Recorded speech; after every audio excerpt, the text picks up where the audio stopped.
พระบาทสมเด็จเจ้าฟ้าศรีสว่างวัฒนา องค์สมเด็จพระเศรษฐาคัตติยะสุริยวงศาภาคที่8ตกมาตั้งแต่ปี1946นับตั้งแต่ลาวมีเอกราชที่แท้จริงแล้วเป็นอย่างพวกแนวลาวอิสระจึงบ่พอใจและพากันนำเอาทุงกาวงเดือนตูนเข้าป่าไปแล้วหั่นเอาปืนกลับมาต่อสู้ยังเอาเป็นเอาตายกลายเป็นประเทศตกอยู่ในความด้อยพัฒนาเสี่ยงของประชาชนที่มีการศึกษาและบ่ได้มีการศึกษาท่ามและให้ความคิดเห็นบางประเทศบางประการทางด้านลบและด้านการบวกในวันที่27เดือนกันยาปี1946นี่เองพระองค์ทรงได้มีพระนามในสัญญาชั่วคราวและระหว่างราชอาณาจักรลาวกับรัฐบาลสาธารณรัฐฝรั่งเศสและทรงเป็นประธานคณะผู้ต่างหน้าราชอาณาจักรลาวในกองประชุมที่เมืองดัลลัสประเทศเวียดนามใต้คณะแนวลาวอิสระพ่ายแพ้สงครามกับพวกฝรั่งเศสแล้วพวกคณะแนวลาวอิสระก็พากันหนีข้ามคลองไปยังฝั่งประเทศไทยสยามเพราะว่าเพื่อไปสนับสนุนจักรพรรดิญี่ปุ่นที่ต่อต้านกับพันธมิตรและในห่วมพวกเสรีลาวและเสรีลาวฝรั่งเพราะฉะนั้นเห็นว่าเป็นบอนศูนย์กลางตั้งที่มั่นของคณะแนวลาวอิสระอยู่กรุงเทพและเป็นมิตรกับเจ้าของประเทศผู้ให้การสนับสนุนแก่จักรพรรดิบัวลภามหาลัยดวงพระอาทิตย์ญี่ปุ่นที่กำลังต่อสู้ทำสงครามต้านพันธมิตรในระหว่างสงครามโลกครั้งที่2นั้นซึ่งกำลังสุดงอมต่อมาอีกบ่ดลสมเด็จเจ้าฟ้าสายองค์มงกุฎราชกุมารศรีสว่างวัฒนาก็ได้เซ็นสัญญากับรัฐบาลสาธารณรัฐฝรั่งเศสเพื่อให้ราชอาณาจักรลาวอยู่ในความอารักขาชั่วคราวและป้องกันบ่ให้จักรพรรดิไทยสยามกลับคืนมามีอำนาจผู้คาดปกครองลาวอีกซึ่งมีตอนหนึ่งพระเจ้าฟ้าศรีสว่างวงศ์องค์พระราชบิดาของพระองค์ทรงมีญาว่าในรัชสมัยประเทศเฮาตกเป็นหัวเมืองขึ้นและหัวเมืองซวยบรรณาการให้แก่สยามนั้นหมาลาวเฮาอาณาจักรหลวงพระบางและอาณาจักรเวียงจันทน์กับอาณาจักรจำปาสักเฮาบ่ได้มีโอกาสได้รับเอกราชจักเทื่อนี่คือเหตุผลที่สำคัญในราชอุปนิสัยส่วนพระองค์ได้กล่าวต่อองค์คณะสภาราชมนตรีในสมัยปฐมฤกษ์การเปิดสภาในเมื่อประเทศราชของพระองค์ที่ตกเป็นหัวเมืองขึ้นและหัวเมืองซวยและมีการปกป้องแผ่นดินคุ้มของประเทศชาติจากมหาอำนาจจากฝ่ายโลกเสรีลาวเขาก็จะได้ต้องมีบุญคุณมีหลักการตามสัญญาระหว่างฝรั่งเศสกับราชอาณาจักรลาวของเฮาในกฎหมายสากลระหว่างประเทศและบ่แม่นพระองค์จะมอบหรือค่ายแผ่นดินตอนนี้ให้กับต่างชาติต่างดาวใดๆทั้งสิ้นคือการกล่าวหาโฆษณาส่วนเชื่อของพวกหักชาติหัวหุ่นแห่งแบบพวกเราอิสระแต่อย่างไรเขามีประเทศมีแผ่นดินอยู่ให้สุมสนชาติไทยลาวไว้ข้างหน้าจะดีกว่าจะค่ายแผ่นดินให้พวกเขาโดยบ่ได้ให้สนในชาติรับรู้แม่นพระองค์เฮาขอฝากไว้แก่เบาภัยราษฎรให้ห้วนคืนประวัติศาสตร์ไว้ภาพส่วนหนึ่งที่แสดงให้เห็นในความเป็นจริงสัญญาฝรั่งลาวระหว่างพระราชอาณาจักรลาวและสาธารณรัฐฝรั่งเศสซึ่งได้ลงนามพิธีที่กรุงปารีสเมื่อวันที่19เดือนกรกฎาคมปี1949ตรงกับวันอังคารเดือน8แห่ง9 ค่ำปีฉลูพุทธศักราช 1492และต่อมาดังจากลงพระนามเซ็นสัญญาระหว่างรัฐบาลสาธารณรัฐฝรั่งเศสกับพระราชอาณาจักรลาวแล้วองค์มงกุฎราชกุมารเจ้าฟ้าสายสีสว่างวัฒนาก็ได้กล่าวแสดงความขอบอกขอบใจแด่ท่านประธานาธิบดีฝรั่งเศสและประชาชนฝรั่งที่เป็นมิตรที่ดีตลอดมาพระองค์ได้กล่าวในนามต่างพระเนตรพระกันของสมเด็จเจ้าฟ้าสีสว่างวงศ์องค์พระราชบิดาของพระองค์ซึ่งต่อหน้าแขกผู้มีเกียรติที่เข้าร่วมในการลงนามต่อคู่สัญญานี้แขกที่เข้าร่วมทั้งคณะรัฐบาลทั้งสองฝ่ายที่เกี่ยวข้องเป็นสักขีพยานอันเต็มไปด้วยความไว้เนื้อเชื่อใจกันทั้งสองฝ่ายเฮ็ดให้ลาวมีเอกราชสามารถปกป้องและปกครองกันเองนับตั้งแต่นั้นมาการเจรจาหาทางออกจากการปกครองของฝรั่งจึงถูกแก้ไขเป็นตามขั้นตอนบ่หวังทำลายซึ่งกันและกันนั้นได้แสดงให้เห็นอย่างแจ้งแจ้งและเด่นชัดว่าลาวเฮาสามารถแก้ไขได้ด้วยสันติวิธีด้วยลาวต้องการเสรีภาพประชาธิปไตยขั้นพื้นฐานให้สมบูรณ์แบบฝ่ายสาธารณรัฐฝรั่งเศสจึงเซ็นมอบอำนาจคืนให้แก่ลาวปี 1946 ในวันที่ 11 เดือนตุลาพระองค์ก็ได้ทรงพระราชทานแต่งตั้งสภาห่างกฎหมายรัฐธรรมนูญขึ้นพอตกมาในวันที่ 27 เดือนพฤศจิกาปี 1946 ลาวเฮาก็ได้แขวงสยบุรีและแขวงจำปาสักอีกจากประเทศไทยสยามคืนมาสู่วงสาคณะญาติแห่งชาติลาวอย่างสง่าผ่าเผยภาพแสดงให้เห็นส่วนหนึ่งแม่นแขวงลานช้างในอดีตซึ่งพวกสยามมาเปลี่ยนว่าเป็นแขวงสยบุรีและแขวงจำปาสักในครั้งประวัติศาสตร์ที่สำคัญอันยาวนานพอสมควรโดยการนำพาขับไล่ฆ่าล่วงยังไทยสยามออกจากช่องแขวงดังกล่าวจนลบหนีออกเกือบบ่ทันตามคำบอกเล่าของสมเด็จเจ้าฟ้ามหาอุปราชบุญคงกับเจ้าราษฎาในแสนนุภาวงศ์สุวงศ์ได้กล่าวให้ลูกหลานและเป็นบทเรียนอันสำคัญในครั้งนั้นในวันที่ 11 เดือนพฤศจิกาปี 1947 ปีนี้เองพระราชอาณาจักรลาวทรงประกาศกฎหมายรัฐธรรมนูญฉบับทำอิฐกฎหมายรัฐธรรมนูญฉบับชั่วคราวได้ผ่านมติกองประชุมสภาผู้แทนราษฎรในเวลานั้นก็แม่นท่านพญาคำเมาวิไลเป็นประธานคณะกรรมการสภาห่างกฎหมายในเนื้อบทกฎหมายของรัฐธรรมนูญฉบับนี้ว่ารัฐธรรมนูญแห่งพระราชอาณาจักรลาวฉบับชั่วคราวสุภามัตสดุพาพุทธศาสนาโยการลวงแล้วสพศ2488วัดซ่าปีคศ1945ปัจจุบันสมัยจันทภคตินิยม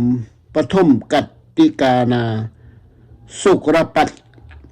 สัตนมาติสุริยกติการตุราคมมาทายาทัสสุระทินสุกราวันโดยกำหนดบรรดาอาณาประราษฎรแห่งพระราชอาณาจักรลาวทั้งหมดมีความเห็นเป็นเอกภาพอันหนึ่งอันเดียวกันว่าเวลานี้เป็นเวลาสมควรแล้วที่ประเทศชาติลาวของเฮาจะได้มีการปกครองโดยรัฐธรรมนูญคือกันกับอารยประเทศอื่นในโลกทั้งหลายในปี 1949 องค์สมเด็จเจ้าฟ้าสายสีสว่างวัฒนาองค์มงกุฎราชกุมารก็ได้เสด็จ แห่ติดตามองค์พระราชบิดา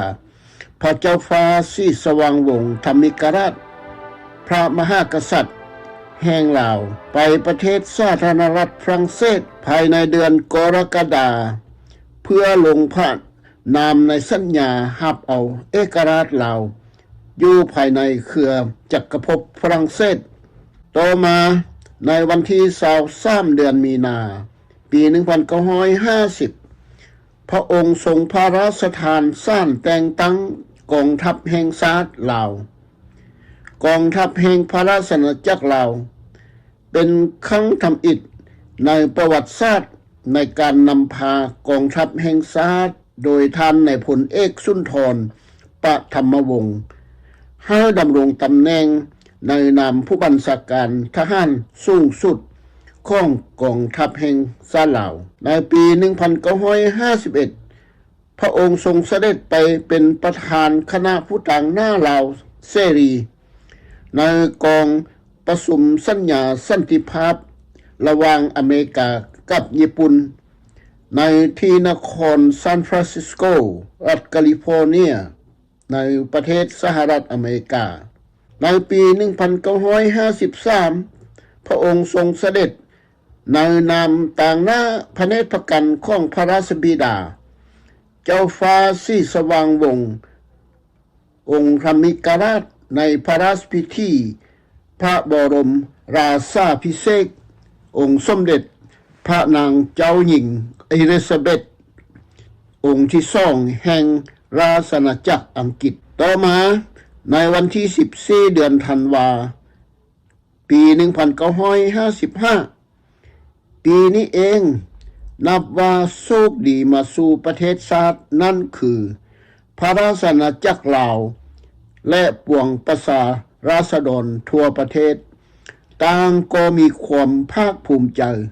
มากมายที่นำพ้นดีมาสู่พระราชอาณาจักรลาวได้เข้าร่วมเป็น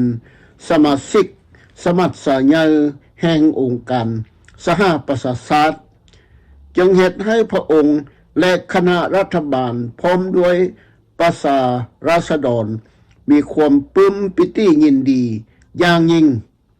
ต่างก็พากันม่วนซื่นสะเลิ่มสะล่องในสิ่งที่พาให้พระองค์พอพระทัยอันล้นเลือนับแต่เราได้รับเอกราชสมบูรณ์เป็นต้นมา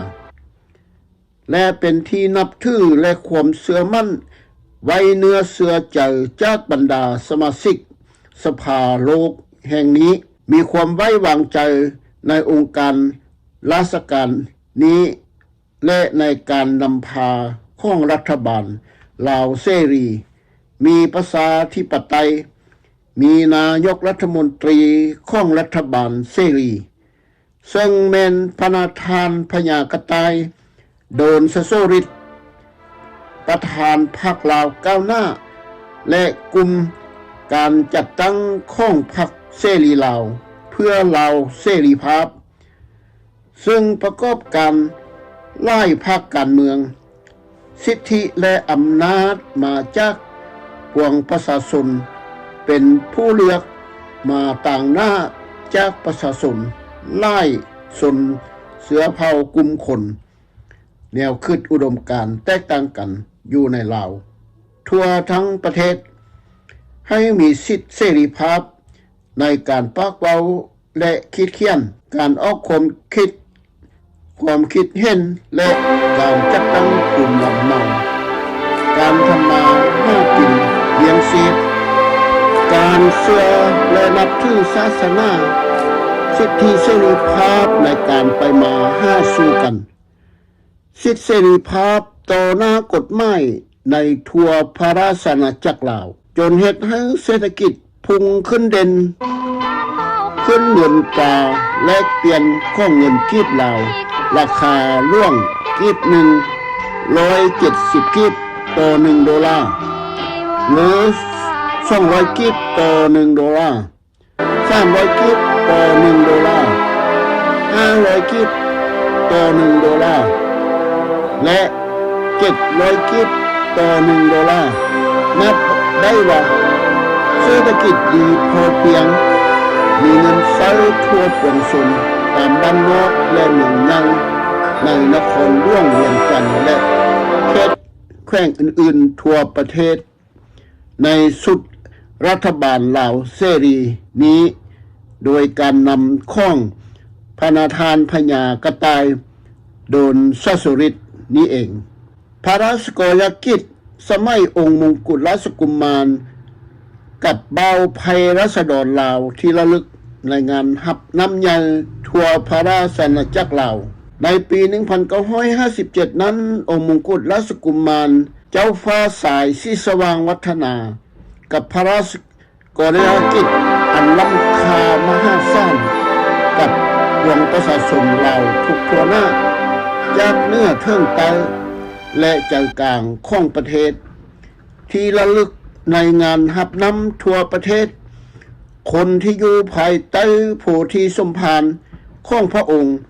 บ่ควรลงลืมได้ในอดีตที่ผ่านมาพลิกแผ่นดิน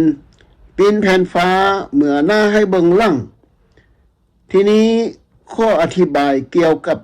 สมเด็จเจ้าฟ้าสีสว่างวัฒนาผู้บำเพ็ญตนอุทิศเพื่อประชาชนลาวเพื่อเบาภัยราษฎรลาวทั้งชาติในขณะที่พระบาทสมเด็จพระเจ้าฟ้าสีสว่างวงศ์องค์ธรรมิกราชมีสุขภาพบ่สมบูรณ์และบ่สามารถประกอบพระราชกรณียกิจใดนั้นส่วนองค์มงกุฎราชกุมารีเจ้าฟ้าสายสีสว่างวัฒนาผู้เป็นพระราชโอรสของพระองค์ก็ได้อุทิศตนปฏิบัติพระราชกรณียกิจของพระองค์แทนพระราชบิดาทุกอย่างโดยบ่ได้อิดเมื่อยแต่อย่างใดงานสำคัญอย่างหนึ่งที่สมเด็จเจ้าฟ้าสายได้ปฏิบัติไปภายในท้ายปี 1956 นี้นั้นก็คืองานหับน้ำยาพิพัฒน์สัทธตยบันทั่วภาคที่ในพระราชอาณาจักรลาวทางภาคกลางภาคใต้และภาคเหนือผู้พาประวัติศาสตร์ขององค์สมเด็จเจ้าฟ้าสายสีสว่างวัฒนามีไว้เพื่อให้ลูกหลานลาวได้เห็นฮู้ว่ากิจการในพระราชกรณียกิจส่วนพระองค์อุทิศเพื่อเบาภัยราษฎรลาวทั้งชาติจะหาสิ่งใดที่พวกเขาลงลืมได้ในความดีพระบาทอุทิศส่วนกุศลบนเวทีสากลและภายในประเทศชาติจะลึกไว้อย่าให้สูญหายไปโดยบ่ฮู้จักที่มาของความเป็นเชื้อชาติไต้ลาวอันยาวนานหลายร้อยปีผ่านมาการเชื่อและนับถือศาสนาสิทธิเสรีภาพในการไปมาหาสู่กันสิทธิเสรีภาพต่อหน้ากฎหมายในทั่วพระราชอาณาจักรลาวจนเฮ็ดให้เศรษฐกิจพุ่งขึ้นเด่นขึ้นเงินตราแลกเปลี่ยนของเงินกีบลาวราคาล่วงกีบหนึ่ง170กีบต่อ1 ดอลลาร์หรือ200กีบต่อ1 ดอลลาร์300กีบต่อ1 ดอลลาร์500กีบต่อ1 ดอลลาร์และ700กีบต่อ1 ดอลลาร์นับได้ว่าเศรษฐกิจดีพอเพียงมีเงินใช้ทั่วปวงชนตามบ้านนอกและเมืองใหญ่ในนครหลวงเวียงจันทร์และเขตแขวงอื่นๆทั่วประเทศในสุดรัฐบาลลาวเสรีนี้โดยการนำข้องพระนาทานพญากระต่ายโดนสสุริตนี้เองพระราชกรณียกิจสมัยองค์มงกุฎราชกุมารกับเบาภัยราษฎรลาวที่ระลึกในงานหับน้ำยาทั่วพระราชอาณาจักรลาวในปี 1957 นั้นองค์มงกุฎราชกุมาร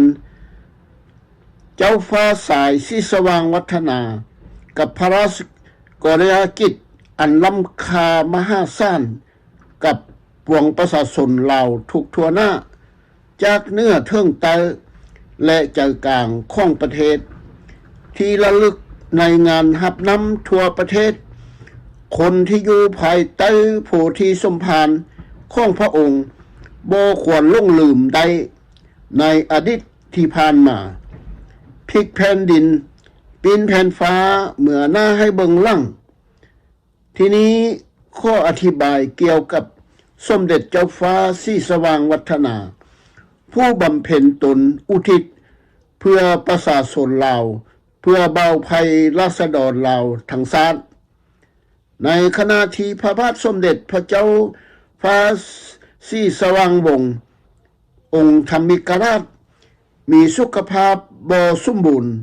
และบ่สามารถประกอบพระราชกรณียกิจใดนั้นส่วนองค์มงกุฎราชกุมารีเจ้าฟ้าสายศรีสว่างวัฒนาผู้เป็นพระราชโอรสของพระองค์ก็ได้อุทิศตนปฏิบัติพระราชกรณียกิจของพระองค์แทนพระราชบิดาทุกอย่างโดยบ่ได้อิดเมื่อยแต่อย่างใดงานสำคัญอย่างหนึ่งที่สมเด็จเจ้าฟ้าสายได้ปฏิบัติไปภายในท้ายปี1956นี้นั้นก็คืองานรับน้ำยาพิพัฒน์สัทธตยบันทั่วภาคที่ในพระราชอาณาจักรลาวทางภาคกลางภาคใต้และภาคเหนือผู้พาประวัติศาสตร์ขององค์สมเด็จเจ้าฟ้าสายศรีสว่างวัฒนา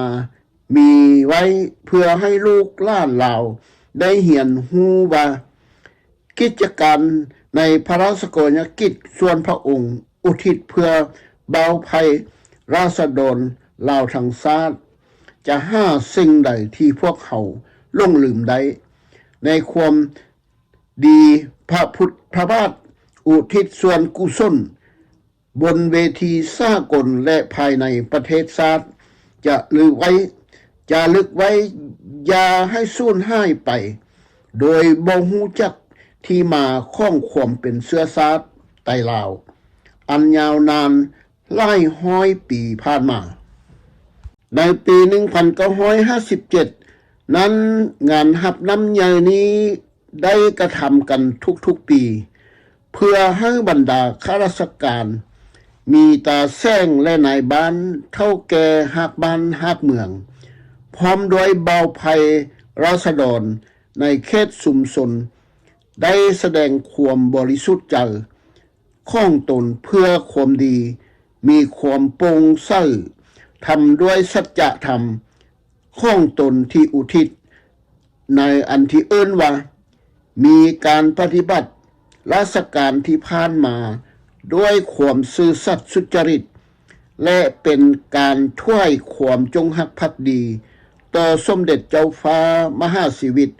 และรัฐบาลอีกด้วยพิธีนี้ต้องทำอยู่ในสถานที่ศักดิ์สิทธิ์ต่อพระพักตร์ของพระพุทธรูปและพระสงฆ์ผู้ทรงสิ้นบริสุทธิ์ผุดพองซึ่งเป็นพิธีที่น่าเกรงข้ามและได้ปฏิบัติกันมาตั้งแต่ดึกดำบรรพ์จนถึงเท่าทุกวันนี้ทีนี้ณนครหลวงเวียงจันทน์พิธีหับน้ำใหญ่ได้ทำกันก่อนบุญนมัสการพระธาตุหลวงวันหนึ่งหรือ2 วันองค์มงกุฎราชกุมารได้เสด็จมาถึงเป็นประธานในพิธีนี้พระองค์ต้องประกอบพิธีต่างๆถึง4 มื้อติดกันโดยบ่เห็นแก่ความเหน็ดเมื่อยต่อสิ่งควรอ้างอิงถึงอย่างหนึ่งในงานบุญนมัสการพระธาตุหลวงนี้ก็คือวันสวนสนามของวันกองทัพแห่งชาติในวันนั้นพระองค์ก็ต้องติดเลี่ยนตราคำสอบแก่ข้าราชการน้อยใหญ่ทหารและพลตำรวจพลเรือนตลอดทั้งนายและพลตำรวจผู้ที่ได้สร้างคุณงามความดีนายและพลทหารผู้ได้สร้างคุณงามความดีปกป้องประเทศชาติก็มีมาร่วมพิธี พร้อมเพียงกันรวมทั้งนายบ้านและตาแซงเท่าแก่ทั้งฮากบ้านฮากเมืองและประชาราษฎรสุมสนพลเมืองดีของชาติทำความดีต่อชาติและสังคมและทั้งรับผิดชอบด้วยกฎหมายและพระหัตถ์ของพระองค์เองมีถึง400กว่าคนที่เข้าร่วมอยู่ภายใต้แสงแดดอันร้อนอบอ้าวณกลางควางของที่เดินพระธาตุหลวงพระองค์ต้องตากแดดแข่งแสงแดดติดเลี่ยนตราคำสอบนั้นเป็นเวลานานถึง3 ชั่วโมงเต็มถึงปานนั้นใบพระพักตร์ของพระองค์ก็ปรากฏอยู่เพียงแต่อันหอยยิ้มแย้มแจ่มใสทั้งที่พระเสโธหรือเหือไล่ท่วมพระองค์อยู่พอเมื่อพระองค์เห็นใบหน้าของข้าพเจ้าพวมยืนตรงคำนับยังเงียบบิดสิทธิ์อยู่นั้นและทรงใบหน้าที่นิ่มนวลละอองพระองค์มองตามมาเห็นแล้วทรงสายตาทั้งหอยยิ้มและพร้อมทั้งมีญาว่าอดเอาใกล้สิหมดแล้วพร้อมทั้งเดมือมาจับด้วยความภาคภูมิใจและพอพระทัยแก่พระองค์เป็นอันห้าสิ่งใดมาเปรียบปานใดแล้วหอยยิ้มของพระองค์ก็คอยให้ไปอย่างช้าๆห้าอันใดมาเปรียบปานใดในชีวิตที่มีคุณค่าของคนได้กระทำแต่สิ่งที่ความดีตลอดมาข้าพเจ้าจนอดกันน้ำตาไหลอยู่ในจิตใจของข้าพเจ้าบ่ได้ล่งลืมและให้ไปจากจิตวิญญาณของข้าพเจ้าแม้แต่น้อยหลังจากพิธีรับน้ำใยและบุญพระธาตุหลวงเวียงจันทน์ได้สิ้นสุดลงแล้วพระองค์ก็ได้เสด็จไปประพาสภาคใต้ด้วยพระราชประสงค์ที่อยากจะเสด็จเยี่ยมยามดูแลในความสุขทุกข์ของเบาภัย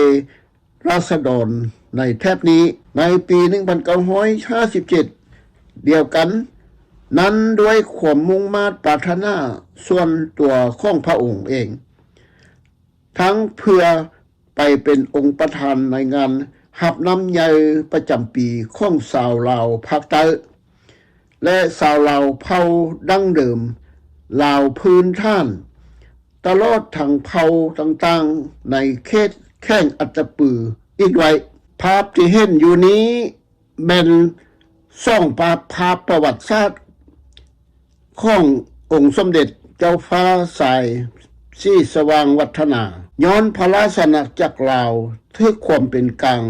ถือเอาความเป็นกลางของลาวมี14ประเทศที่รับประกันให้พระราชอาณาจักรลาวถือความเป็นกลางบ่เข้ากับกลุ่มการเมืองประเทศได้ฉะนั้นพระองค์จึงทึกเชื้อเชิญให้ไปพบปะกับประธานโฮจิมินห์ที่กรุงฮานอยในระหว่างปี 1959-1975 เส้นทางโฮจิมินห์เริ่มใช้เส้นทางผ่านลาวอีกภาพหนึ่งที่สมเด็จเจ้าฟ้าสายศรีสว่างวัฒนากับบ่าวไพประชาราษฎรแห่งเมืองปากเสในปี 1957 ในวันที่ 30 เดือนพฤศจิกาปี 1957 พระองค์ได้เสด็จไปถึงเมืองปากเสโดยมีเรือบินพระที่นั่งพิเศษและผู้ติดตามแห่เสด็จไปในครั้งนี้หนึ่งคือเจ้าฟ้าหญิงสวิวรรณสว่างพระราชธิดาของพระองค์สองเสด็จเจ้าสุวรรณภูมานายกรัฐมนตรี3พระนาทานทองดีสุนทรวิจิตร4ท่านนายพลเอกสุนทรปฐมวงศ์ผู้บัญชาการทหารกองทัพแห่งชาติ5เจ้าซอบไสสนะ สุทธกกุมารอธิบดีกรมพิธีการทูตเครื่องบินพระที่นั่งพิเศษถึงสนามบินที่เมืองปากเซเวลา 11 โมงตรง พระองค์พร้อมด้วยคณะผู้ติดตามได้ทึกการต้อนรับจากท่านเจ้าแข้งทรงสิทธิมรดาเจ้าแข้งจำปาสักพร้อมด้วยบรรดาข้าราชการชั้นผู้ใหญ่ทั้งนายและพลทหารนายและพลตำรวจพร้อมด้วยพลเรือนภายในเมืองปักเซมีประชาชนนับพันคนพากันเบียดเยียดยัดเรียนติดตามถนนหลวงซ่องฝากข้าง